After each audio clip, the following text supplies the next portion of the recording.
नमस्कार दोस्तों, Radhe Radhe. Welcome back to your YouTube channel हमारी संस्कृति हमारी धरोहर। दोस्तों, अब आप श्रवण कर रहे हैं शिव पुराण विद्येश्वर संहिता का पहला अध्याय।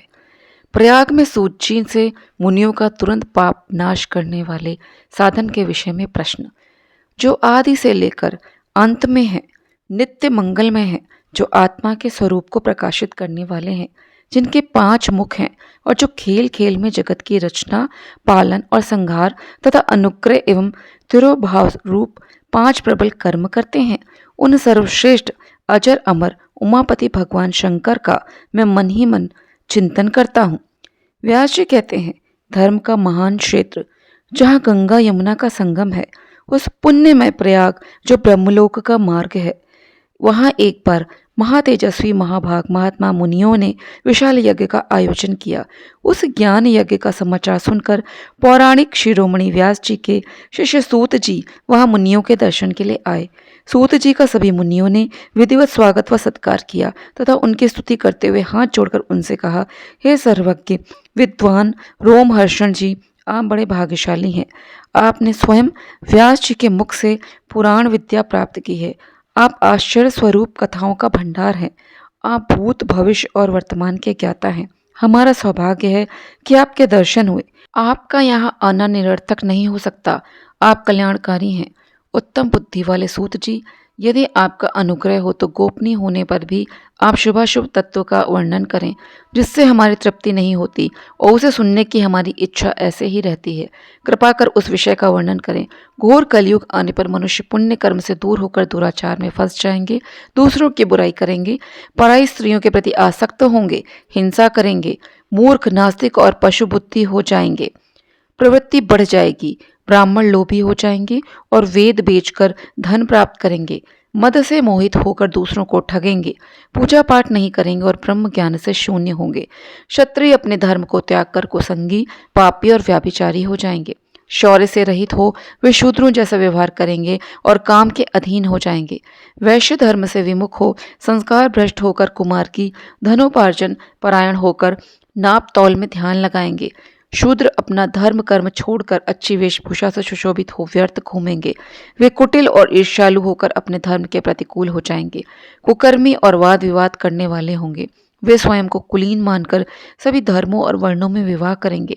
स्त्रियां सदाचार से विमुख हो जाएंगी। वे अपने पति का अपमान करेंगी और सास ससुर से लड़ेंगी, मलिन भोजन करेंगी। उनका शील स्वभाव बहुत बुरा होगा। सूत जी, इस तरह जिनकी बुद्धि नष्ट हो गई है, जिन्होंने अपने धर्म का त्याग कर दिया है, ऐसे लोग लोक परलोक में उत्तम गति कैसे प्राप्त करेंगे? इस चिंता से हम सभी व्याकुल हैं। परोपकार के समान कोई धर्म नहीं है। इस धर्म का पालन करने वाला दूसरों को सुखी करता हुआ स्वयं भी प्रसन्नता अनुभव करता है। ये भावना यदि निष्काम हो तो कर्ता का हृदय शुद्ध करते हुए उसे परम गति प्रदान करती है। हे महामुनि, आप समस्त सिद्धांतों के ज्ञाता हैं। कृपा कर कोई ऐसा उपाय बताइए जिससे इस सब के पापों का तत्काल नाश हो जाए। अब आप श्रवण करेंगे विद्येश्वर संहिता दूसरा अध्याय, शिव पुराण का परिचय और महिमा। सूत जी कहते हैं, साधु महात्माओं, आपने बहुत अच्छी बात पूछी है। यह प्रश्न तीनों लोगों का हित करने वाला है। आप लोगों के स्नेहपूर्ण आग्रह पर गुरुदेव व्यास का स्मरण कर मैं समस्त पाप राशियों से उद्धार करने वाले शिव पुराण की अमृत कथा का वर्णन कर रहा हूँ। ये वेदांत का सार सर्वस्व है। यही परलोक में परमार्थ को देने वाला है तथा दुष्टों का विनाश करने वाला है। इसमें भगवान शिव के उत्तम यश का वर्णन है। धर्म, अर्थ, काम और मोक्ष आदि पुरुषार्थों को देने वाला पुराण अपने प्रभाव की दृष्टि से वृद्धि तथा विस्तार को प्राप्त हो रहा है। शिव पुराण अध्ययन से कलयुग के सभी पापों में लिप्त जीव उत्तम गति को प्राप्त होंगे। इसके उदय से ही कलयुग का उत्पात शांत हो जाएगा। शिव पुराण को वेद तुल्य माना जाएगा। इसका प्रवचन सर्वप्रथम भगवान शिव ने ही किया था। इस पुराण के 12 खंड या भेद हैं। ये 12 संहिताएं हैं: विद्येश्वर संहिता, रुद्र संहिता, विनायक संहिता, उमा संहिता, सहस्र कोटि रुद्र संहिता, एकादश रुद्र संहिता, कैलाश संहिता, शतरुद्र संहिता, कोटि रुद्र संहिता, मात्र संहिता, वायवीव संहिता तथा धर्म संहिता। विद्येश्वर संहिता में 10,000 श्लोक हैं। रुद्र संहिता, विनायक संहिता, उमा संहिता और मातृ संहिता प्रत्येक में 8-8 हजार श्लोक हैं। एकादश रुद्र संहिता में 13,000, कैलाश संहिता में 6,000, शतरुद्र संहिता में 3,000, कोटि रुद्र संहिता में 9,000, सहस्त्र कोटि रुद्र संहिता में 11,000, वायव्य संहिता में 4,000 तथा धर्म संहिता में 12,000 श्लोक हैं। यह पुराण साहित्य अधिक विस्तृत था। द्वापर युग में द्वैपायन आदि महर्षियों ने पुराण को 18 भागों में विभाजित कर 4 लाख श्लोकों में इसको संक्षिप्त कर दिया। इसके उपरांत व्यास जी ने 24,000 श्लोकों में इसका प्रतिपादन किया। यह वेद तुल्य पुराण विद्येश्वर रुद्र संहिता, शतरुद्र संहिता, कोटि रुद्र संहिता, उमा संहिता, कैलाश संहिता और वायव्य संहिता नामक 7 संहिताओं में विभाजित है। यह 7 संहिताओं वाला शिव पुराण वेद के समान प्रामाणिक तथा उत्तम गति प्रदान करने वाला है। इस निर्मल शिव पुराण की रचना भगवान शिव द्वारा की गई है तथा इसको संक्षेप में संकलित करने का श्रेय व्यास जी को जाता है। शिव पुराण सभी जीवों का कल्याण करने वाला, सभी पापों का नाश करने वाला है। यही सत्पुरुषों को कल्याण प्रदान करने वाला है। यह तुलना रहित है तथा इसमें वेद प्रतिपादित अद्वैत ज्ञान तथा निष्कपट धर्म का प्रतिपादन है। शिव पुराण श्रेष्ठ मंत्र समूहों का संकलन है तथा यही सभी के लिए शिवधाम की प्राप्ति का साधन है। समस्त पुराणों में सर्वश्रेष्ठ शिव पुराण ईर्ष्या रहित अंतःकरण वाले विद्वानों के लिए जानने की वस्तु है। इसमें परमात्मा का गान किया गया है। इस अमृतमयी शिव पुराण को आदर से पढ़ने और सुनने वाला मनुष्य भगवान शिव का प्रिय होकर परम गति को प्राप्त कर लेता है। अब आप विद्येश्वर संहिता 3 अध्याय का श्रवण करेंगे। श्रवण, कीर्तन और मनन साधनों की श्रेष्ठता। व्यास जी कहते हैं, सूत जी के वचनों को सुनकर सभी महर्षि बोले, भगवान आप वेद तुल्य अद्भुत एवं पुण्यमयी शिव पुराण की कथा सुनाइए। सृष्टि की रचना करने वाले अविनाशी ब्रह्मा जी के पास जाकर हाथ जोड़कर कहने लगे, हे प्रभु आप संपूर्ण जगत को धारण कर उनका पोषण करने वाले हैं। प्रभु हम जानना चाहते हैं कि संपूर्ण तत्वों से परे परात्पर पुराण पुरुष कौन है। ब्रह्मा जी ने कहा, ब्रह्मा, विष्णु, रुद्र और इंद्र आदि से युक्त संपूर्ण जगत समस्त भूतों एवं इंद्रियों के साथ पहले प्रकट हुआ है। वे देव महादेव ही सर्वज्ञ और संपूर्ण हैं। भक्ति से ही इनका साक्षात्कार होता है, दूसरे किसी उपाय से इनका दर्शन नहीं होता। भगवान शिव में अटूट भक्ति मनुष्य को संसार बंधन से मुक्ति दिलाती है। भक्ति से उन्हें देवता का कृपा प्रसाद प्राप्त होता है। जैसे अंकुर से बीज और बीज से अंकुर पैदा होता है, भगवान शंकर का कृपा प्रसाद प्राप्त करने के लिए आप सब ब्रह्मर्षि धरती पर सहस्रों वर्षों तक चलने वाले विशाल यज्ञ करो। यज्ञपति भगवान शिव की कृपा से ही विद्या के सार तत्व साध्य साधन का ज्ञान प्राप्त होता है। शिव पद की प्राप्ति साध्य और उनकी सेवा ही साधन है तथा जो मनुष्य बिना किसी फल की कामना किए उनकी भक्ति में डूबे रहते हैं वही साधक हैं। कर्म के अनुष्ठान से प्राप्त फल को भगवान शिव के श्री चरणों में समर्पित करना ही परमेश्वर की प्राप्ति का उपाय है तथा यही मोक्ष प्राप्ति का एकमात्र साधन है। साक्षात महेश्वर ने ही भक्ति के साधनों का प्रतिपादन किया है। कौन से भगवान के नाम, गुण और लीलाओं का श्रवण, वाणी द्वारा उनका कीर्तन तथा मन में उनका मनन शिव पद की प्राप्ति के महान साधन है तथा इन साधनों से ही संपूर्ण मनोरथों की सिद्धि होती है। जिस वस्तु को हम प्रत्यक्ष अपनी आंखों के सामने देख सकते हैं उसकी तरफ आकर्षण स्वाभाविक है, परंतु जिस वस्तु को प्रत्यक्ष रूप से देखा नहीं जा सकता उसे केवल सुनकर और समझकर ही उसकी प्राप्ति के लिए प्रयत्न किया जाता है। अतः श्रवण पहला साधन है। श्रवण द्वारा ही गुरु मुख से तत्व को सुनकर श्रेष्ठ बुद्धि वाला विद्वान अन्य साधन कीर्तन और मनन की शक्ति व सिद्धि प्राप्त करने का यत्न करता है। मनन के बाद इस साधन की साधना करते रहने से धीरे धीरे भगवान शिव का संयोग प्राप्त होता है और लौकिक आनंद की प्राप्ति होती है। भगवान शिव की पूजा, उनके नामों का जाप तथा उनके रूप गुण विलास के हृदय में निरंतर चिंतन को ही मनन कहा जाता है। महेश्वर की कृपा दृष्टि से उपलब्ध इस साधन को ही प्रमुख साधन कहा जाता है। अब आप विद्येश्वर संहिता 4 अध्याय का श्रवण करेंगे। सनत कुमार व्यास संवाद।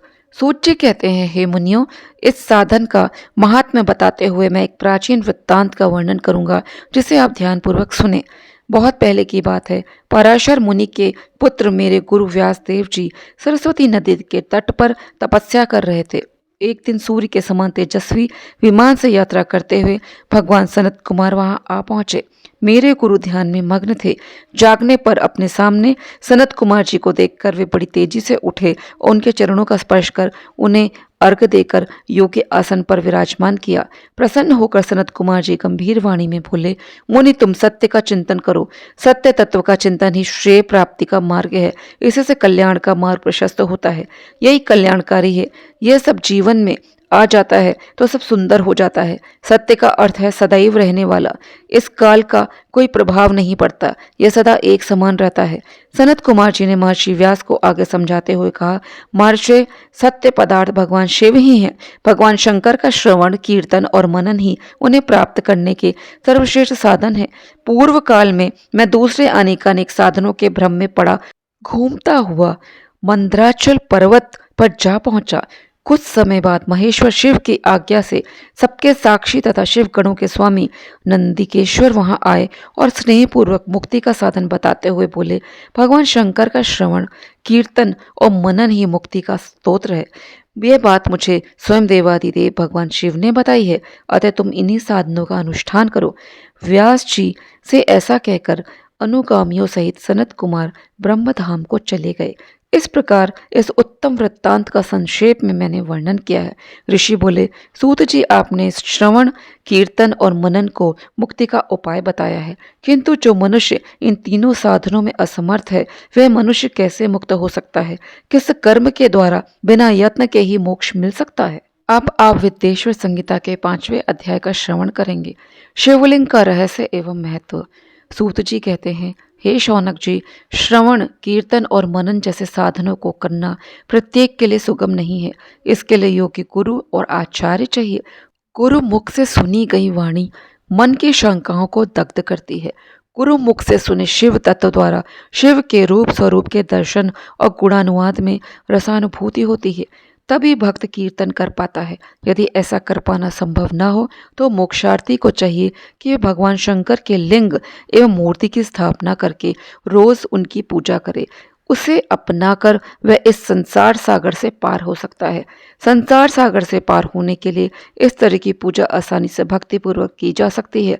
अपनी शक्ति एवं सामर्थ्य के अनुसार धन राशि से शिवलिंग या शिव मूर्ति की स्थापना कर भक्ति भाव से उसकी पूजा करनी चाहिए। मंडप, गोपुर, तीर्थ, मठ एवं क्षेत्र की स्थापना कर उत्सव का आयोजन करना चाहिए तथा पुष्प, धूप, वस्त्र, गंध, दीप तथा पुआ और तरह तरह के भोजन नैवेद्य के रूप में अर्पित करने चाहिए। श्री शिव जी ब्रह्म रूप और निष्कल अर्थात कला रहित भी हैं और कला सहित भी मनुष्य इन दोनों स्वरूपों की पूजा करते हैं। शंकर जी को ही ब्रह्म पदवी भी प्राप्त है। कला पूर्ण भगवान शिव की मूर्ति पूजा भी मनुष्यों द्वारा की जाती है और वेदों ने भी इस तरह की पूजा की आज्ञा प्रदान की है। सनत कुमार जी ने पूछा, हे नंदिकेश्वर, पूर्व काल में उत्पन्न हुए लिंग बेर अर्थात मूर्ति की उत्पत्ति के संबंध में आप हमें विस्तार से बताइए। नंदिकेश्वर ने बताया, मुनीश्वर, प्राचीन काल में एक बार ब्रह्मा और विष्णु के मध्य युद्ध हुआ तो उनके बीच स्तंभ रूप में शिवजी प्रकट हो गए। इस प्रकार उन्होंने पृथ्वी लोक का संरक्षण किया। उसी दिन से महादेव जी का लिंग के साथ साथ मूर्ति पूजन भी जगत में प्रचलित हो गया।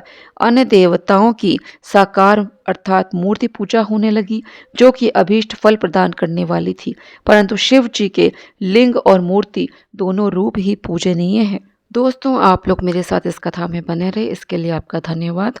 कल प्रातः 6 से 7 के मध्य में शिव पुराण विद्येश्वर संहिता के अध्याय लेकर अपने इसी चैनल हमारी संस्कृति हमारी धरोहर में पुनः उपस्थित होंगी। धन्यवाद। जय श्री कृष्णा, जय श्री राधे।